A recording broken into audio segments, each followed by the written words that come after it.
जोहार दोस्तों यहाँ पर आज के इस वीडियो में हम समझने वाले हैं judicial system and non judicial system. Right, तो फिर से यहाँ पर ध्यान से देखना है, समझना है। लेकिन सबसे पहले सबसे इंपॉर्टेंट बात यहाँ पर ये है कि जो आपको ध्यान रखना है, ध्यान क्या रखना है कि कानून के हर शब्द के पीछे छिपा है एक गहरा उद्देश्य, उसके हर फैसले के पीछे है एक अदृश्य शक्ति। ये कहानी है जुडिशल सिस्टम की, जहां पर न्याय की कुर्सी पर बैठे फैसले बदल देते हैं जिंदगियां। लेकिन रुकिए, केवल अदालतें ही नहीं, सिर्फ अदालतें ही नहीं, यहां पर एक और अदृश्य शक्ति है जो समाज को संचालित करने का काम करती है, मतलब समाज की को दिशा और दशा दोनों देने का काम करती है, जिसे हम कहते हैं नॉन जुडिशियल सिस्टम। क्लियर है दोस्तों? आज हम उस ताकत के बारे में बात करने जा रहे हैं, उस पावर के बारे में बात करने जा रहे हैं जो बैकग्राउंड में रहकर आपके जीवन को डेली प्रभावित करती है।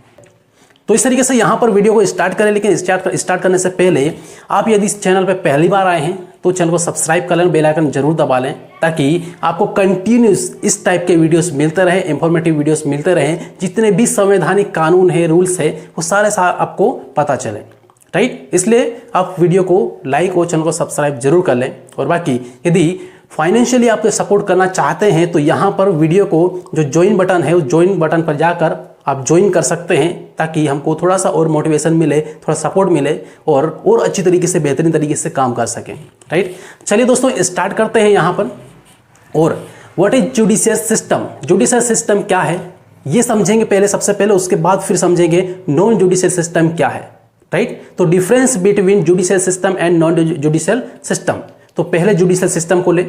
तो जुडिशियल सिस्टम क्या है? सबसे पहली बात तो यहां पर यह आती है कि जो जुडिशियल सिस्टम बोलो, जुडिशियल गवर्नमेंट बोलो, या फिर जुडिशियल लॉज बोलो, ये है क्या? तो सिंपल यहां पर बोले तो ये क्या है? It is a part of government. मतलब सिंपल है कि ये सरकार का एक भाग है जो कानून की व्याख्या करता है, यानी डिफाइन करता है कानून को, और कानून को लागू करता है। उसके बाद में जितने भी विवाद है उनको निपटाने का काम करता है।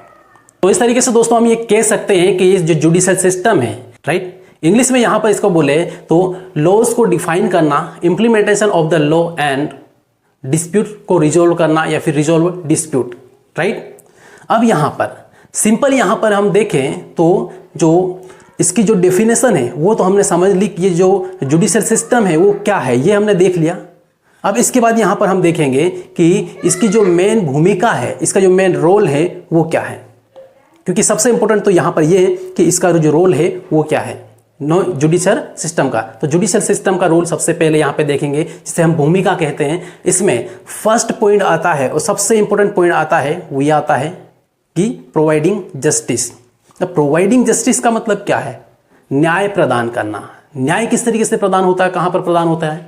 तो सिंपल यहां पे सिंपल सा फंडा है कि मान लो किसी के साथ में कोई अपराध हो जाता है, कोई मान लो पीड़ित है, राइट, जो दर दर भटक रहा है इस कोड से उस कोड में, तो उसको क्या है? न्याय प्रदान करना। फॉर एग्जाम्पल अभी एमपी की बात करते हैं। एमपी में अभी शिवपुरी में जो घटना घटित हुई है, जिसको एक युवक को पीट कर मार दिया गया, तो अब उसके परिवार को न्याय प्रदान करना, ये जुडिशियल सिस्टम का पार्ट है। राइट, कई बार से कि रेप की घटनाएं सुनते हैं, कलकत्ता रेप कांड हुआ या फिर और कोई से कि निर्भया कांड हुआ, तो उसमें जुडिशियल सिस्टम के पार्ट के थ्रू ही यहां पर उनको, उनके फैमिली को न्याय प्रदान किया जाता है। क्लियर है इतना?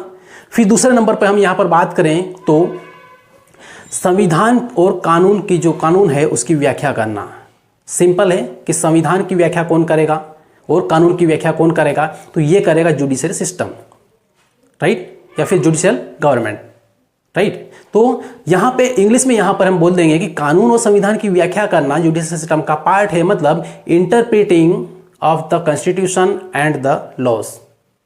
क्लियर है इतना? फिर यहां पर लास्ट में आ जाए तो आखिर जो इसका लास्ट वाला जो पॉइंट है वो क्या है? तो सिंपल सा है कि किसी भी कानून और सरकार के जो भी कार्यप्रणाली है, जो भी कार्यकारी जो नियम है, उनकी संवैधानिकता की जांच करना, मतलब एग्जामिन करना कि जो कानून है वो सही में इम्प्लीमेंट करने की आवश्यकता है या नहीं है, किसी भी प्रकार से जो फंडामेंटल राइट है, जो मौलिक अधिकार है, उसका उल्लंघन तो नहीं करता है। क्लियर है? ये सब जांचना किसका काम है? जुडिशियल सिस्टम का, जुडिशियल लॉ का। राइट, अब यहां पर आते हैं आगे तो structure of the judicial system, तो जुडिशल सिस्टम का जो स्ट्रक्चर है, उसकी जो बनावट है, जिसको हम संरचना कहते हैं, तो जुडिशल सिस्टम की संरचना क्या है? सबसे पहले नंबर पे आता है और सबसे खास है वो है इंक्लूड, जितने भी जिसके कोर्ट्स हैं वो इंक्लूड होती है, राइट। तो दिस इंक्लूड कोर्ट्स, मतलब यहाँ पर ये है कि जितने भी इंडिया में हमारे जो कोर्ट है, जैसे सुप्रीम कोर्ट है, हाई कोर्ट है और लोअर कोर्ट्स है, ये तीनों के तीनों किसका स्ट्रक्चर है? तो जुडिशल सिस्टम का स्ट्रक्चर है, इसका पहला पार्ट है, राइट। जैसे अभी मैंने बोला है कि संविधान और कानून की व्याख्या करना, इसमें आपने कई बार से सुना होगा, केशवानंद भारती बनाम केरल राज्य 1973, इसमें व्याख्या की गई थी यहाँ पे कोर्ट के द्वारा, यानी जुडिशल सिस्टम के द्वारा, कि किसी भी प्रकार से कोई भी मानसिक संविधान का संशोधन किया जाता है कभी भी, तो उसमें जो फंडामेंटल के जो बेसिक स्ट्रक्चर हैं कॉन्स्टिट्यूशन का, संविधान का, उसको किसी भी प्रकार से छेड़खानी नहीं की जाएगी या फिर उसको किसी प्रकार से संशोधन नहीं किया जाएगा। संविधान के मूल ढांचे को किसी भी प्रकार से प्रभावित न किया जाए, ये यहाँ पर सिंपली यहाँ पर एक निर्णय दिया गया है, जो कि एक ऐतिहासिक निर्णय है और बहुत जल्द इस पर भी कंप्लीटली एक वीडियोस में लेकर आऊँगा, राइट। तो चैनल से जुड़े जरूर रहें। अब इसके बाद ये हुआ, तो इसमें स्ट्रक्चर में सबसे पहला क्या है? जितने भी कोर्ट है, सुप्रीम कोर्ट, हाई कोर्ट और लोअर कोर्ट। उसके बाद में जो सेकेंड नंबर पे आता है इसके जो स्ट्रक्चर ऑफ द जो जुडिशल सिस्टम है इसका, इसमें आता है जज आता है, मतलब जजेस जितने भी हैं वो आते हैं, और जुडिशरीज के अंदर जितने भी न्यायाधीश हैं, राइट। यहाँ पे न्यायाधीश, जज और न्यायाधीश दो शब्द अलग अलग इस्तेमाल किया है, क्लियर है। तो यहाँ पे जस्टिसेस किसको बोलेंगे? तो न्यायाधीश को जस्टिसेस बोलेंगे, और यहाँ पे जज है तो जज को जज बोलेंगे, राइट। तो इस तरीके से यहाँ पे ये क्या है? दो पार्ट है किसके? जुडिशल सिस्टम का, कोर्ट और जजेस और जस्टिसेस, क्लियर है, जज और न्यायाधीश जितने भी है। और अब यहाँ पर जो आता है वो बात करते हैं पावर की।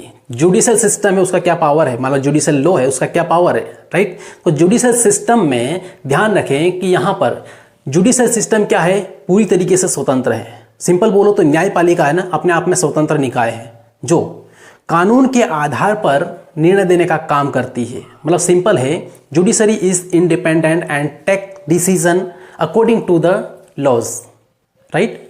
तो ये यहाँ पर है, स्वतंत्र है, किसी के दबाव में न्यायपालिका काम नहीं करती, राइट। ये बात अलग है कि मान लो से कि नेता लोग और कि जज के साथ में मिल जाते हैं या फिर उनका कोई रिलेशन होता है, रिश्तेदारी होती है, तो उस नेता की ओर उसका उनका झुकाव होता है, क्लियर है। जिस तरीके से मोदी जी का भी देखा था, DY चंद्रचूड़ जो चीफ जस्टिस ऑफ इंडिया थे, रिटायर हो गए अभी, और मोदी जी का जो उससे आरती करते हुए जो फोटो दिखा था, उससे बहुत सारे जो पब्लिक है उनका माइंड है थोड़ा सा डिस्ट्रैक्ट हुआ है। न्यायपालिका के ऊपर जो विश्वास 100% था वो 90% पे आ जाता है, क्लियर है। इस तरीके से कम होता है इस तरीके के मान लो से फोटोज वगैरह है, एक्टिविटीज से, क्लियर। फिर यहाँ पर आगे देखें तो जुडिशरी सिस्टम सरकार के अन्य अंगों के ऊपर भी कंट्रोल करती है, यानी कंट्रोल ऑन लेजिस्लेचर एंड जो एग्जीक्यूटिव है उस पर, राइट।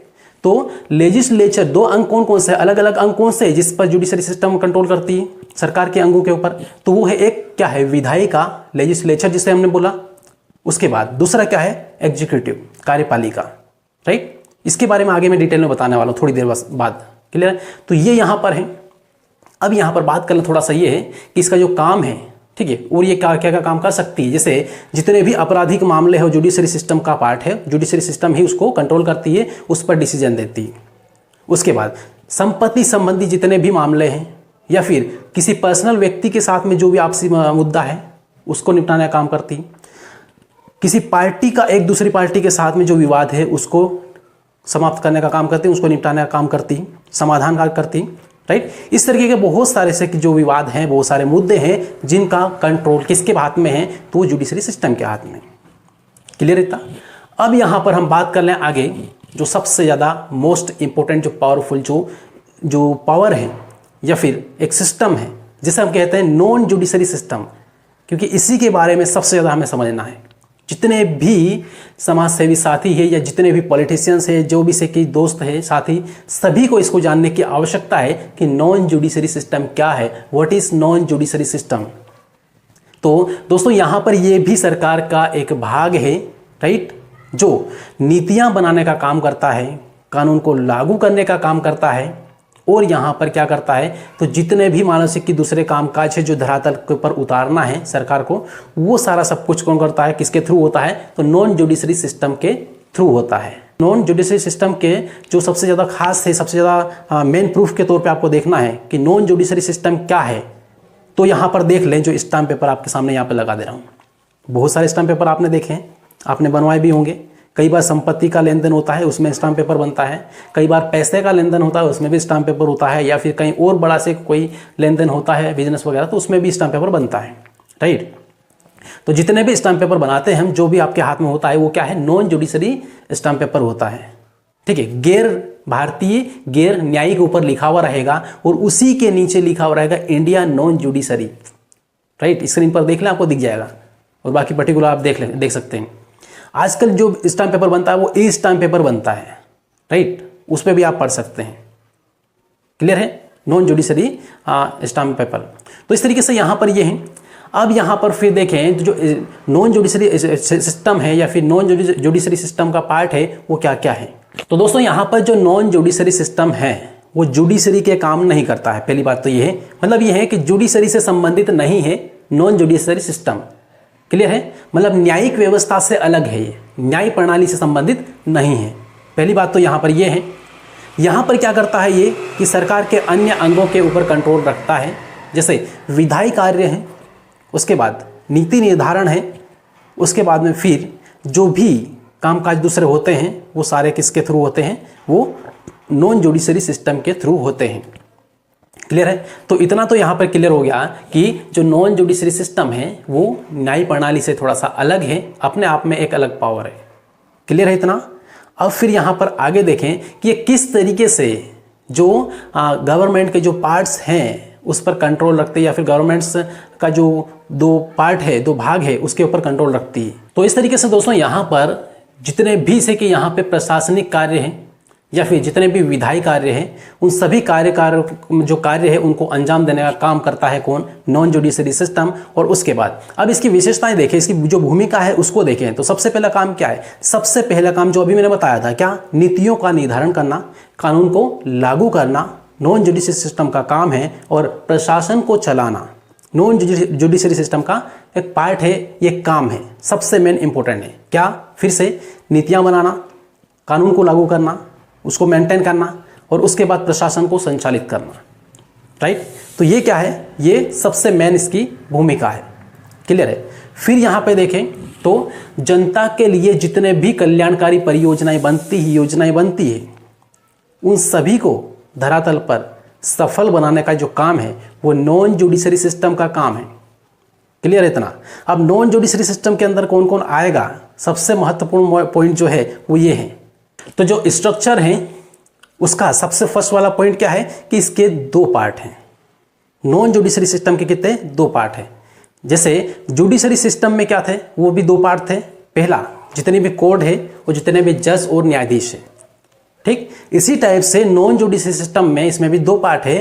पहले क्या है, तो पहले विधायिका है जिसे लेजिस्लेचर हम कहते हैं, दूसरी यहाँ पर ये कार्यपालिका। तो इस तरीके से यहाँ पे लेजिस्लेचर और एग्जीक्यूटिव जो है ये क्या है, ये नॉन जुडिशरी सिस्टम का पार्ट है, इसका स्ट्रक्चर है विधायिका और कार्यपालिका। अब सिंपल बोले कि यहाँ पे जो लेजिस्लेचर है उस मतलब है क्या ये वास्तव में, विधायिका ये क्या है, तो एक प्रकार से कानून बनाने वाली संस्था है। जैसे सेंट्रल लेवल पे देख ले संसद, स्टेट लेवल पे देखें तो यहाँ पे विधानसभा। क्लियर है। तो इस तरीके से यहाँ पे ये विधायिका काम करती है। अब इसमें जितने भी पार्लियामेंट ऑफ मेंबर होते हैं, मेंबर के जो पार्लियामेंट के जो मेंबर होते हैं वो सब इसमें पार्टिसिपेट करते हैं। और उसके बाद बात करते हैं यहाँ पर कार्यपालिका, दूसरे पॉइंट की। तो कार्यपालिका क्या है और इसमें कौन कौन से लोग आएंगे। तो कार्यपालिका क्या है कि जितने भी रूल्स बने कानून के अनुसार, जितने भी कामकाज करवाना है वो सारे क्या है कार्यपालिका के अंतर्गत आएंगे। जैसे पीएम यानी प्राइम मिनिस्टर ऑफ इंडिया, उसके बाद प्रेसिडेंट ऑफ इंडिया, उसके बाद जितने भी चीफ मिनिस्टर हैं, और फिर यहाँ पर जितने भी अधिकारी प्राधिकारी जितने भी हैं वो सारे यहाँ पर कार्यपालिका का पार्ट है, राइट। यानी ये सारे सब कुछ नॉन जुडिशरी सिस्टम का एक पार्ट है जो समाज को एक दिशा देने का काम करते हैं और विकास करने का काम करते हैं। ये बात अलग है, तो उनकी बेईमानी की वजह से कई बार से नुकसान होता है। बड़े बड़े टेंडर जो मिलते हैं वो ऐसे लोगों को थमा दिए जाते हैं जो पहले से ही भ्रष्ट हैं, राइट, जिसकी वजह से पब्लिक का नुकसान हो जाता है। क्लियर है? तो इस तरीके से दोस्तों यहाँ पर ये है क्या, नॉन जुडिशरी सिस्टम। और ये इसमें जो लोग हैं ये क्या है, जनता के द्वारा एक प्रकार से क्या है, मतलब चुने गए लोग हैं, इलेक्टेड मेंबर हैं, और जितने भी अधिकारी हैं वो क्या है, वो नियुक्त अधिकारी हैं, उनको नियुक्त किया जाता है। क्लियर है? ये सारे सब कुछ मिलकर क्या बनता है, इनसे नॉन जुडिशरी सिस्टम बनता है, वो सारे प्रशासनिक कार्य करते हैं। क्लियर है? तो चलिए दोस्तों, यहाँ पर इतना यहाँ पर क्लियर हुआ कि नॉन जुडिशरी सिस्टम क्या है, जुडिशरी सिस्टम क्या है। क्लियर हुआ? अब इसके बाद फिर मिलेंगे अगले वाले वीडियो में, अगले इंफॉर्मेटिव वीडियो में। तब तक के लिए सभी साथियों को बहुत बहुत धन्यवाद।